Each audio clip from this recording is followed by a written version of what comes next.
So for those of you who don't know me, my name is Eric Phelan. I'm Karen's youngest son. She asked me to speak a few words here on about Paul. I found it bittersweet that I never got to see Paul for the last few years of his life because the closure of the borders due to COVID. But I'm glad that my lasting memories of Paul will always be the healthy Paul that we always wanted to remember. Yeah. The strong, happy, go lucky, nothing bothered him type of person. Some of the things I remember about Paul are just how much he loved nature, and just the simplicity of life, and how much joy he just got from such simple things like breezes, bird calls, animals. When you look at the slideshow later, you'll see how many pictures there are of Paul in these settings that just brought him so much joy and brought my mom joy as well. And he always has the same smile on his face, as if nothing could bother him at all. In the time that I've known Paul for 18 years, I don't think I ever saw him angry. I don't think I ever saw him say a bad word. I don't think I ever saw him raise his voice.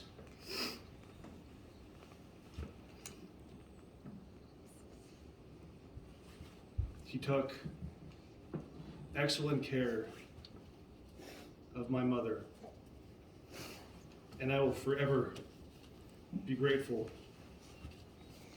At a time when she needed somebody most in her life, you were there. You guys were so compatible together.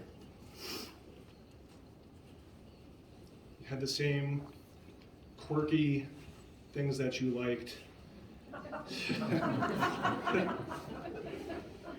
And you still somehow both always found out a way to get lost coming to our house.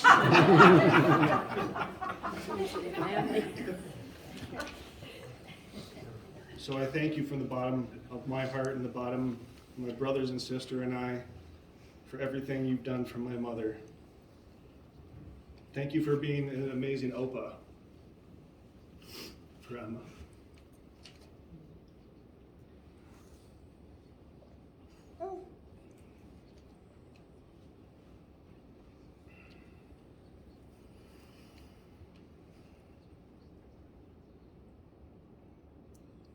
As somebody in the medical field who deals with life and death on a daily basis, I don't think I ever saw a medical case as complicated as yours, Paul.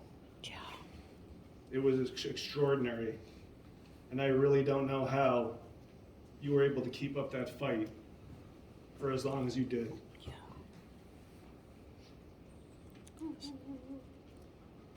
Just a very courageous man. And in the words of my father, Paul Carpenter was perhaps one of the greatest men I ever knew. And he was not wrong.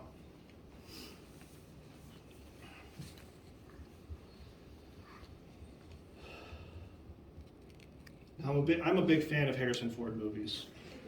I can't get through this without mentioning Harrison Ford somehow.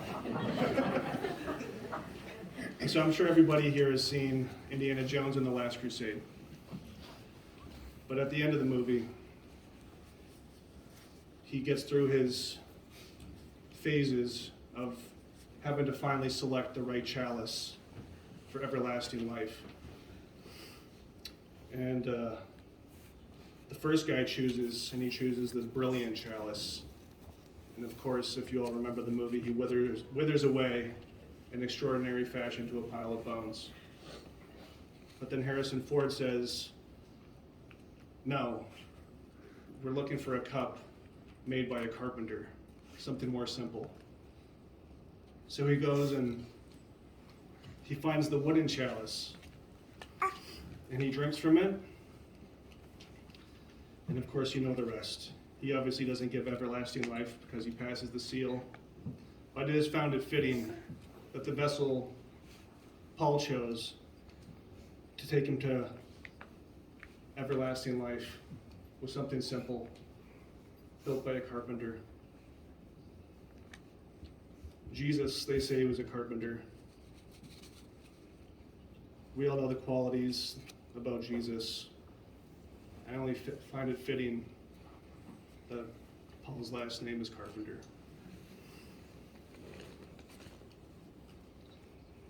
When I first found out about Paul's passing, I was walking my dog.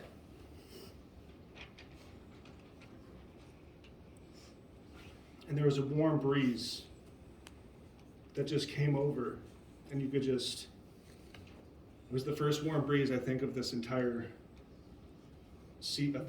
year.